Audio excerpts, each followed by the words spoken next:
Lord works in mysterious ways. Yep. Music moves in mysterious ways, and sometimes we mere mortals struggle to understand why certain songs or pieces of music evoke such a powerful reaction in us as listeners. For more than 60 years, Paul McCartney has been regarded as one of the greatest songwriters in pop history, capturing the hearts of audiences ever since his early days with the Beatles. At first, he did so with seemingly simple but irresistibly catchy pop songs, and later in his career with immensely complex musical compositions, pieces so effortlessly natural that we, as casual listeners, often didn't even realize what was really happening beneath all that pop brilliance and splendor. This time, let's take a closer look at a particularly special and mysterious song by Macca to try and unravel what's really going on, and why it's such a fantastic piece of music. Beep, beep, yeah!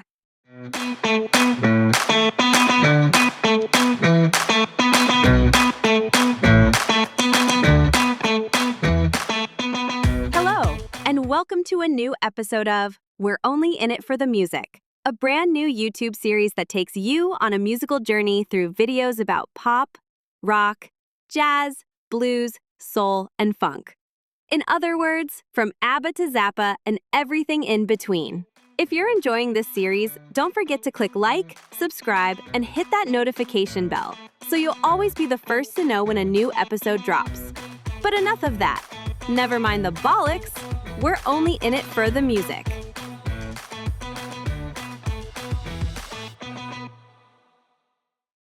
The previous episode shed light on Journey's evergreen classic, the magnificent sing-along Don't Stop Believin'.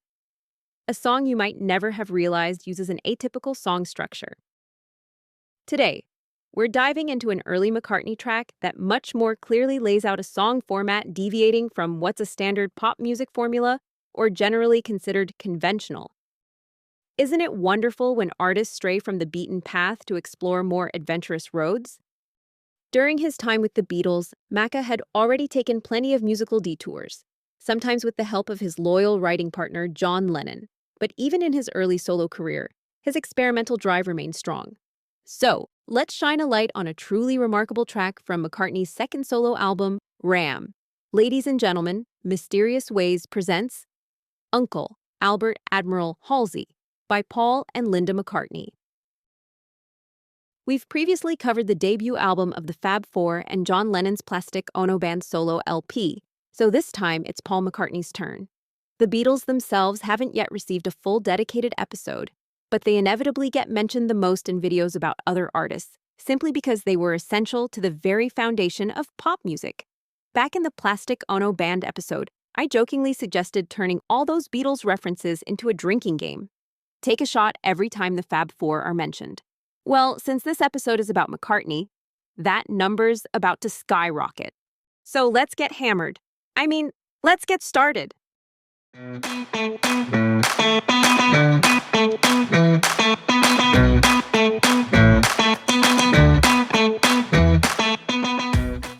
The early days of McCartney's post-Beatles period were marked by business disputes, legal battles, and personal turmoil.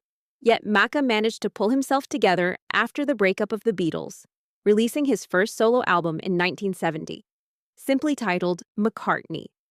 Songs like Junk and Maybe I'm Amazed proved that Paul was perfectly capable of standing on his own and still writing brilliant pop songs. However, as a whole, his debut album was something of a mixed bag. Many ideas felt underdeveloped, and alongside a few gems were some rather glaring missteps. Not exactly a flying start to a solo career, you might say. But with the help of his wife, the lovely Linda McCartney, Paul came roaring back with the follow-up album, Ram. This record is the only one credited to Paul and Linda McCartney before they went on to form Wings.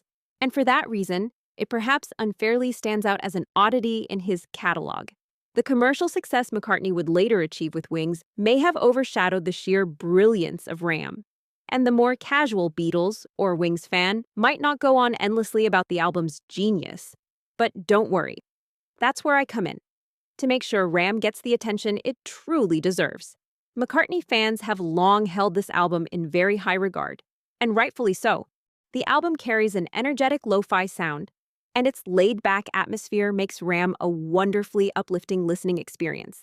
If you've never heard Ram before, make sure to check out the Spotify link below this video. Though the record feels loose and unforced, McCartney never lost sight of pop perfection. After opening with 4 exceptionally strong tracks, Paul raises the bar even higher with the magnificent Uncle Albert/Admiral Halsey. Complete with orchestration and sound effects, the song moves like a true medley through several distinct sections, each with its own unique character. McCartney does this so naturally that, as a listener, you hardly notice how wildly the song shifts in time, signature, rhythm, and key. Paul already had plenty of experience stitching together different song ideas into one cohesive whole. Think of the brilliant A Day in the Life from the Sgt. Pepper's Lonely Hearts Club Band album, a masterpiece built from 2 completely distinct songs, unmistakably reflecting the contrasting styles of Lennon and McCartney. Side B of Abbey Road also features a long medley where the Beatles take you through a series of interconnected songs, building toward the grand finale, fittingly titled The End. Uncle Albert, or Admiral Halsey, doesn't take up an entire side of an LP, but at nearly 5 minutes long and with such an unconventional structure, it wasn't exactly an obvious choice for a single. Yet, in the summer of 1971, it was released, and in some countries, it even reached the top of the charts, an outstanding achievement. Uncle Albert was composed from several unfinished song fragments, which Norwegian engineer Erik Wangberg skillfully stitched together. The orchestral arrangements by George Martin were recorded in New York, and sessions later moved to L.A., where Paul and Linda laid down their vocals. For Linda, it was her very first experience in a professional recording studio. The thunderstorm effects were added by Wangberg, copied from a film soundtrack record. Albert was based on Paul's real-life uncle, Albert Kendall, for whom he had fond memories. The so-called uncle section serves as a reflection on the older generation and the growing gap between young and old. How do they view the way we do things now? McCartney wondered. Hence the lyric, "We're so sorry." In this part, Paul speaks to Uncle Albert on the telephone using a posh British accent, apologizing, though not overly concerned that he doesn't have time to talk.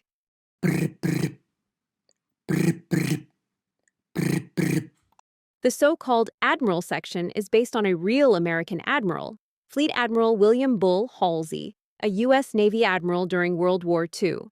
Macca described Admiral Halsey as an authoritarian figure who ought to be ignored. The chorus line, "Hands across the water, heads across the sky," was a reference to American aid programs during World War II. However, Paul also explained that it referred to him and Linda, being British and American. McCartney later clarified that the second half of the song was indeed written in honor of William Halsey. Musically, the song begins quite calmly and atmospherically, with various sound effects setting the scene. Gradually, the tension builds after the third verse. The background harmonies, sung by Linda, are so sublime that it's hard to believe this session marked her very first time in a recording studio. Critics have often underestimated Linda's musical abilities, but she was a vital presence for Paul during this period of his life, not only as a loving wife and mother of their children, but also as a creative anchor who would go on to play an increasingly prominent role after the formation of Wings. Let's just say, I'd rather listen to Linda sing than Yoko. Brandy, what is love? John Lennon said love is the answer. He also said, "No thanks, every hot woman. I'll take this woman crawling out of the well from the ring who none of my friends like." Yeah, I bet they were all like, oh no. Downloading Yoko Ono. Oh no. Downloading more Yoko Ono. No, oh no. Downloading all Yoko Ono. The tempo shifts, and we hear the "Hands Across the Water" section for the first time. Structurally, you could call this the chorus. It reappears several times throughout the song. After this refrain, the pace picks up, the mood shifts once again, and the Admiral section begins. Macca sings about Halsey and his sea voyages. Then follows a wonderfully absurd lyrical passage inspired by the style of Lewis Carroll. In a Q&A session, McCartney was asked whether there was any deeper meaning behind the lyrics in the Admiral section. Question: in the song Uncle Albert Admiral Halsey, you sing, "I had a cup of tea and a butter pie." Firstly, what is a butter pie? And is there a meaning behind "the butter wouldn't melt, so I put it in the pie"? Paul: no, there's no meaning behind it. Because I like surrealist art, I also like surrealist words. A great example of this is Lewis Carroll writing Alice in Wonderland. It's a crazy thing. You've got a cat sitting in a tree that grins and talks, and you've got Alice falling down a hole and meeting the Red Queen and so on. That whole tradition was something that I loved, and when I met John Lennon, I learned that he loved it too. So, it was something that became a bond between us. After yet another Hands Across the Water refrain, McCartney decides to throw in a completely new section. Because, why not? Live a little, be a gypsy, get around, get your feet up off the ground. By this point, the song is going in every possible direction, the tempo has reached full throttle, and before you even realize you've transitioned through yet another section, Macca has already switched back to the chorus. All these parts are woven together so skillfully that they sound completely natural. The entire song is crafted with such ingenuity that you hardly notice what an utterly bizarre composition it actually is.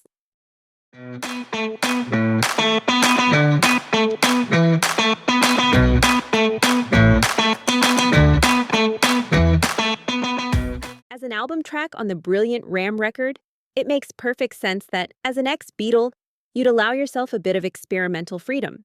You're making this album together with your wife, probably first and foremost for the sake of making music and for the sheer joy that comes with it.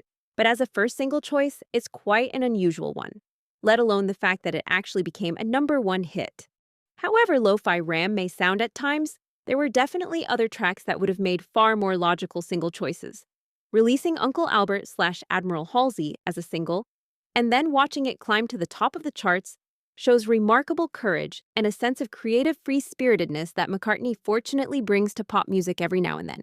It's exactly that contrarian streak that so many fans admire in Paul's work. The man has an extraordinary ear for melody, and while he sometimes channels that into silly love songs, he has just as often displayed his talents on a level of absolute pop perfection. Still, it's striking that more than 50 years after its release, Uncle Albert, Admiral Halsey, hasn't earned the legacy and recognition it truly deserves. Bohemian Rhapsody by Queen, another song that jumps between multiple sections and structures, has grown into one of the most beloved classic rock songs of all time. Yet because Queen's magnum opus became so massively successful and overplayed, some people can hardly bear to listen to it anymore. Which is a shame, because overexposure can sometimes make us undervalue a masterpiece. Uncle Albert, on the other hand, despite topping the charts in 1971, seems to have quietly turned into something of a hidden gem. Why one song becomes a global, timeless classic while another remains cherished mainly by fans is as mysterious as the songs themselves. One thing, however, is crystal clear. Uncle Albert / Admiral Halsey remains one of McCartney's finest achievements. My favorite McCartney album is, without question, Ram. And Uncle Albert might just be the strongest song on it. Whether it's also my favorite McCartney song of all time, well, that's an entirely different question. Maybe one day I'll find the answer to that too. And that was Paul and Linda McCartney. That was Uncle Albert and Admiral Halsey. What do you think of this Ram classic? Let me know in the comments section below. I'd love to hear your thoughts. You can listen to all the music featured on this channel through the Spotify playlist, and check out the social media pages on Facebook and Instagram for all the latest updates, because I will follow you. If you follow me, you'll find all the links down below in the description. And don't forget to like, subscribe, and hit that notification bell so you never miss an episode. Thank you so much for watching. See you next time, and in the meantime, drop the needle, press play, and remember, we're only in it for the music.